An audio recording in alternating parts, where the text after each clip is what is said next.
చూస్తున్నాం. ఇచ్చాపురంలో కూడా మంచిగా చదువుకున్నా ఎక్కడో భువనేశ్వరం లేకపోతే చెన్నైయో కర్ణాటకో లేకపోతే ఢిల్లీయో గుజరాతో ఎక్కడికో వెళ్ళి పని చేసుకోవాల్సినటువంటి సందర్భం వస్తుంది. కానీ మన తెలివితేటలు మన కష్టంతో మన జిల్లాని మనం అభివృద్ధి చేసుకోవాలంటే ఉద్యోగాలు ఎక్కడికే వచ్చేటటువంటి పరిస్థితి రావాలి. దానికి నాంది పలుకుతున్నాం. ఇండస్ట్రీస్ ఇక్కడికే తీసుకొని వస్తామని ఈ సభ ద్వారా జిల్లా ప్రజలందరికీ కూడా ఈ సందర్భంగా హామీ ఇస్తున్నాం. వాటితో పాటు అచ్చెన్నాయుడు గారు కూడా పట్టుదలతో ఆయన ప్రాంతంలో పోర్టు గురించి ఆయన కూడా అడుగులు ముందుకేస్తూ చేస్తున్నారు. ఆ పోర్టు కానీ మనం పూర్తి చేసుకోగలిగితే మన ప్రాంతంలో చాలా మంది ముఖ్యంగా మత్స్యకారులు ఎవరైతే పోర్టుల చుట్టూ ఉద్యోగాల కోసం తిరుగుతున్నారో వాళ్ళు మరి ఎక్కడికి వెళ్లకుండా మన టెక్కలి ప్రాంతంలోనే చక్కగా ఉద్యోగాలు చేసుకునేటటువంటి అవకాశం కలుగుతుంది. అది కూడా త్వరితగతిన పోర్టులు కూడా పూర్తి చేస్తామని తెలియజేస్తున్నాను. అలాగే నా శాఖ ఎయిర్పోర్టుల తాలూకా శాఖ భోగాపురంలో ఎయిర్పోర్టులు కూడా మనం నిర్మించుకుంటే మన జిల్లాయే కాదు విశాఖపట్నం, విజయనగరం, శ్రీకాకుళం ఉమ్మడి జిల్లాలో ఉన్నటువంటి యువకులందరికీ కూడా మంచి ఉద్యోగాలు వచ్చేటటువంటి ప్రాంతంగా భోగాపురం మారుతుందనే ఆలోచనతో అది కూడా తొందరగా కంప్లీట్ చేయాలని దాని మీద కూడా దృష్టి పెట్టి ఆ కార్యక్రమాలు కూడా చేస్తున్నాం. కానీ అంతటితో తృప్తి లేదు. విమానయాన శాఖగా మంత్రిగా శ్రీకాకుళం నుంచి ఉండి ఇక్కడ ఎయిర్పోర్ట్ లేకపోతే ఎలా అన్నటువంటి ఆలోచన తరచూ కూడా వస్తుంటుంది. అందుకని మన కలెక్టర్ గారికి కూడా చెప్పాం. చిన్నాన్న గారు అందరూ కూడా మాట్లాడుకున్నాం. మన ప్రాంతంలోనే మళ్ళీ ఎయిర్పోర్ట్ కూడా నిర్మించాలి. ఈ అవకాశం ఇప్పుడు కాకపోతే మరి ఎప్పుడు కూడా శ్రీకాకుళంకి రాదని వెంటనే భూమి కూడా చూడమని కూడా చెప్పాం. ఆ భూమి టెక్కలి, పలాస, ఇచ్చాపురం ఎక్కడ అవకాశం ఉంటే ఒక మంచి ఎయిర్పోర్ట్ మన ప్రాంతంలోనే నిర్మించి ఈ 5 సంవత్సరాల్లో ఒక ఫ్లైట్ దింపి మళ్ళీ తీసుకొని వెళ్ళాలనేది నా ఆలోచన. అది ఖచ్చితంగా చేసి తీరుతామని కూడా ఈ సందర్భంగా తెలియజేసుకుంటున్నాను. అది కేవలం షోయింగ్ కాదు. ఒక ఎయిర్పోర్ట్ వస్తే ఎన్నో ఉద్యోగాలు వస్తాయి. ఒక ఎయిర్పోర్ట్ వస్తే అక్కడ రియల్ ఎస్టేట్ డెవలప్ అవుతుంది. ఒక ఎయిర్పోర్ట్ వస్తే దాని చుట్టూ కూడా ఎకనామిక్ యాక్టివిటీ పెరుగుతుంది. ఇన్ని కారణాలతో ఒక ఎయిర్పోర్ట్ ని కానీ మనం సృష్టించగలిగితే దాని చుట్టూ ఉన్నటువంటి ప్రాంతం అంతా కూడా అభివృద్ధి చెందే అవకాశం ఉంటుంది. కాబట్టి అది ఒక మంచి అవకాశంగా తీసుకొని ఆ కార్యక్రమానికి కూడా శ్రీకారం చుడుతున్నాం. ఇలా ఎప్పటి నుంచో ఈరోజు చాలా మంది సమస్యలు చెప్పారు. తిరుపతిలో వాడేటటువంటి నెయ్యి 50 సంవత్సరాలుగా కర్ణాటకలో ఉన్నటువంటి ఒక డైరీ నుంచి తీసుకొని వచ్చేవాళ్ళం. వాళ్ళు కూడా దేవుడి కోసం చేస్తున్నటువంటిది కదా, మేము కూడా స్పెషల్ గా తయారు చేసి మాకు లాభాలు లేకుండా నాకు ఎంత అయితే తయారు చేయడానికి ఖర్చు అవుతుందో ఆ ఖర్చుకే తిరుమలకి ఇస్తామని చెప్పి 50 సంవత్సరాలుగా నందిని డైరీ అని కర్ణాటక ప్రభుత్వం వాళ్ళకి డైరీ నుంచి తీసుకొని వచ్చేవాళ్ళం. 50 సంవత్సరాలంటే ఎన్నో ప్రభుత్వాలు, ఎన్నో ముఖ్యమంత్రులు మారారు. కానీ ఏ ఒక్కరు కూడా డైరీని మార్చలేదు. ఎందుకంటే చక్కగా చేస్తున్నారని. కానీ మొట్టమొదటిసారిగా జగన్మోహన్ రెడ్డి వచ్చిన తర్వాత ఆ డైరీని పక్కన పెట్టి వాళ్ళకి కావాల్సిన వాళ్ళకి ఇచ్చారు. ఒక్కసారిగా అన్ని చేయాలనంటే ఈ కష్టమైనటువంటి స్థితిలో చేయడానికి చాలా ఇబ్బందులు ఉన్నాయి. ఈ రోజు ఈ చెత్త ఏదైతే జగన్మోహన్ రెడ్డి రాష్ట్రం అంతా కూడా చెత్త వదిలి వెళ్ళాడో ఆ చెత్తని తీయడానికి ఈ రోజు పనంతా కూడా సరిపోతుంది. అయినప్పటికీ కూడా ప్రజల తాలూకా నమ్మకం నిలబెట్టాలని అన్ని కార్యక్రమాలు కూడా చేస్తున్నాం. భవిష్యత్తులో మనం ముఖ్యంగా శ్రీకాకుళం జిల్లా చాలా సందర్భాల్లో మనం అందరం కూడా మాట్లాడుకుంటాం ఇంకా అభివృద్ధికి నోచుకోలేనటువంటి జిల్లా అని. ఆ తాలూకా రూపురేఖలు మార్చాలని ఈ రోజు యంగ్ టీమ్ తో అందరం కూడా కలిసికట్టుగా పనిచేస్తున్నాం. ఉద్దానం బ్రతకాలి, ఉద్దానం ఆనందంగా ఉండాలి. అది జరగాలనంటే ముఖ్యంగా సాగునీరు ఇక్కడ ఉండాలి. జీడికి అలాగే కొబ్బరికి కూడా పరిశ్రమలకి అందుబాటులో ప్రభుత్వం కూడా ఉండాలని ఒక నిర్ణయంతో ముందుకు వెళ్తున్నాం. అందుకని ఏదైతే కొబ్బరి పార్క్ కోసం ఈ రోజు రాష్ట్ర అగ్రికల్చర్ మినిస్టర్ గా అచ్చెన్నాయుడు గారు కూడా మనందరికీ హామీ ఇచ్చారు.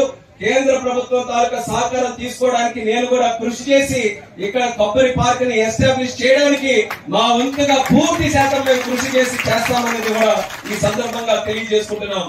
అలాగే చాలా వరకు ఇరిగేషన్ సమస్యలు ఈ రోజు ప్రాజెక్టులు 2 కూడా వంశధార నది నుంచి బాహుదా కలుపుదామని ఆ రోజు చంద్రబాబు నాయుడు గారు ఒక మంచి ఆలోచనతో దానికి నిధులు కూడా శాంక్షన్ చేసి 6,700 కోట్ల రూపాయలతో ఒక పెద్ద ప్రాజెక్టుని తయారు చేశారు.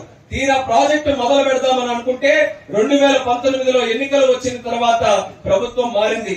పోనీ ప్రభుత్వం మారితే సమస్యలు మారిపోవు కదా, అదే సమస్య ఉంది. అయినప్పటికీ కూడా జగన్మోహన్ రెడ్డి గారి ప్రభుత్వం ఆ రోజు దాని మీద దృష్టి పెట్టకుండా జియోలన్నీ కూడా చింపేసి ఈ రోజు ఇక్కడ ఈ ప్రాజెక్టు చేయకపోయినా మనకేం పర్వాలేదులే అన్నట్టుగా మన ప్రాంతం మీద చిన్న చూపు చూసి ఈ ప్రాజెక్టుని వెనకబాటు తేనతో ముందుకు పెట్టారు. మరి అటువంటి సందర్భంలో మళ్ళీ మన ప్రభుత్వం వచ్చిన తర్వాత అందరం కూడా నాయకులు అందరం కూడా చంద్రబాబు నాయుడు గారికి చెప్పడం జరిగింది, రానున్న రోజుల్లో మళ్ళీ ఆ ప్రాజెక్ట్ ని మళ్ళీ రీఎస్టిమేషన్ ఎగించి ఖచ్చితంగా అది కూడా ముందుకు నడిపిస్తామని ఉద్యాన ప్రాంతం రైతాంగం అందరికీ కూడా మరొకసారి సందర్భంగా భరోసా ఇస్తున్నాం. వాటితో పాటు త్రాగునీరు, ఉద్యానంలో త్రాగునీరు మాట్లాడాలనంటే మనకి మొట్టమొదటిగా గుర్తొచ్చేటటువంటి వ్యక్తి స్వర్గీయ కింజరాపు ఎర్రన్నాయుడు గారు అనేది మళ్ళీ తెలియజేసుకుంటున్నారు. ఆ రోజు కేంద్ర మంత్రిగా ఉన్నప్పుడు, ఆ రోజు రూరల్ డెవలప్మెంట్ మినిస్టర్ గా ఉంటే 100 కోట్ల రూపాయలతో మన ప్రాంతానికి ఆ ప్రాజెక్టు తీసుకొని వచ్చి సుమారు 120 గ్రామాలు ఉద్యాన ప్రాంతంలో ఉంటే ప్రతి ఒక్కరికి కూడా చక్కనటువంటి త్రాగునీరు అందించే పథకాన్ని పెట్టారు. గత 5 సంవత్సరాలుగా ఉన్నటువంటి పథకాన్ని కూడా నడిపించుకోలేనటువంటి చేతకాని ప్రభుత్వం వైఎస్ఆర్ కాంగ్రెస్ పార్టీ ప్రభుత్వాన్ని తెలియజేస్తున్నాను. చక్కగా ఆ రోజు ట్యాంకులు, పైప్ లైన్లు అన్ని ఉన్నా సరే దానికి మెయింటెనెన్స్ కూడా ఎక్కడా చేయలేదు. ఎప్పుడు అడిగినా సరే మేము పెద్ద పథకం తెచ్చాం, ఇంకా డబ్బులు తెచ్చాం, ఇంకా పైప్ లైన్ వేస్తున్నాం, ఇంకా ఇది ట్యాప్లు వేస్తున్నాం అని అన్నారు. కానీ ఎక్కడ కూడా ఒక్క ఊరికి కూడా సక్రమంగా ఇంటింటికి కొలాయి వేసినటువంటి బాధ్యత లేదు. అందుకనే మళ్ళీ మన ప్రభుత్వం ఇందులో కార్యక్రమంలో పాల్గొంటున్నటువంటి రాజపురం గ్రామస్తులకి, గ్రామ పెద్దలకి, సోదర సోదరీమణులకి అందరికీ కూడా నా హృదయపూర్వకమైనటువంటి నమస్కారాలు తెలియజేసుకుంటున్నాను. ఎన్నికల తర్వాత మీ అందరితో పాటు ఈ కార్యక్రమంలో పాల్గొనడం చాలా ఆనందంగా ఉంది. ఇప్పుడే అశోక్ అన్న గారు చెప్పారు, కేంద్ర మంత్రి అయిన తర్వాత ఏదో దూరం అయిపోతున్నారేమో అన్నటువంటి భావన కలుగుతుందని. అటువంటి భావన ఎక్కడా కూడా కలగకుండా చూసుకోవడానికి అన్ని విధాలుగా మీకు అండదండలు అందిస్తూనే ఉంటానని తెలియజేయడానికి ముఖ్యంగా ఈ కార్యక్రమానికి కూడా హాజరు కావడం జరిగింది. వాస్తవానికి ఢిల్లీలో కూడా అనేక కార్యక్రమాలు ఉన్నాయి. అనేక కార్యక్రమాలు ఉన్నప్పటికీ కూడా చంద్రబాబు నాయుడు గారి కార్యక్రమానికి రాలేనప్పుడు అందరూ కూడా చాలా నిరాశ చెందుతారు, బాధపడతారు.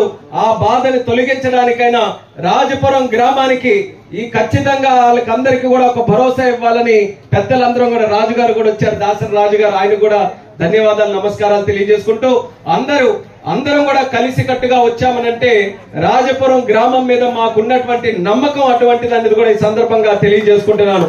గతంలో ఎప్పుడు చూసుకున్నా సరే ఈ ఎన్డీఏ ప్రభుత్వానికి, అందులో ముఖ్యంగా తెలుగుదేశం పార్టీకి కంచుకోటలాగా ఉన్నటువంటి గ్రామం మన రాజపురం గ్రామం. అది మొన్న జరిగినటువంటి ఎన్నికల్లో కూడా మీరందరూ కూడా నిరూపించారు.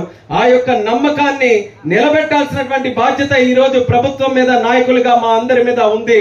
అందుకనే అచ్చెన్నాయుడు గారికి ఎప్పుడైతే ముఖ్యమంత్రి చంద్రబాబు నాయుడు గారు ఎక్కడ నుంచి కార్యక్రమం మొదలు పెడతామనంటే మా ఈశాన్య ప్రాంతం ఇచ్చాపురంలో రాజపురం గ్రామం నుంచి ఈ యొక్క కార్యక్రమం మొదలు పెట్టాలని ఆ గొప్ప గౌరవం మన గ్రామానికి ఈ రోజు ప్రభుత్వం అందించడం జరిగిందని తెలియజేసుకుంటున్నాను. అయితే ఈ 100 రోజుల తాలూకా కార్యక్రమంలో ముఖ్యంగా మనం చేసినటువంటి కొన్ని కార్యక్రమాలు గుర్తు చేసుకోవాలి. ఇందాకే పెద్దలందరూ కూడా చెప్పారు, ఆ రోజు ఎన్నికల్లో కూడా మేమందరం కూడా ఓట్ల కోసం తిరిగినప్పుడు హామీ ఇచ్చాం, 4000 పెన్షన్ చేస్తాం, అది కూడా ఏప్రిల్ నెల నుంచే చేస్తామని హామీ ఇచ్చినటువంటి మాట మీ అందరికీ కూడా గుర్తుంటుంది. ఆ రోజు చాలా ఆనందపడ్డారు మహిళలు కూడా. ఇది మంచి కార్యక్రమం అవుతుంది, ఇది ఖచ్చితంగా ఈ ప్రభుత్వం వచ్చిన తర్వాత చేయాలని చాలా మంది ఆశీర్వదించారు.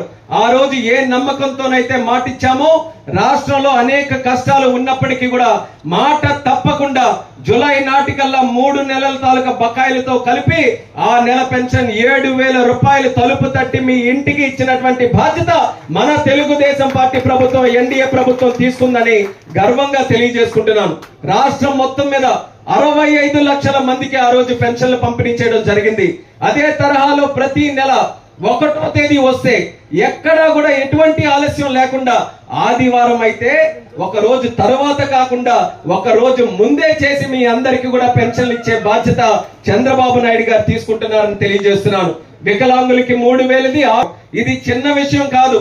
రాష్ట్రం తాలూకా పరిస్థితి అచ్చెన్నాయుడు గారు చెప్పినట్టు ఈ రోజు ఒక పేషెంట్ ఐసీయూలో ఉంటే ఏ రకంగా ఉంటుందో ఈ రోజు ఆంధ్రప్రదేశ్ రాష్ట్రం తాలూకా పరిస్థితి ఆ రకంగా ఉంది.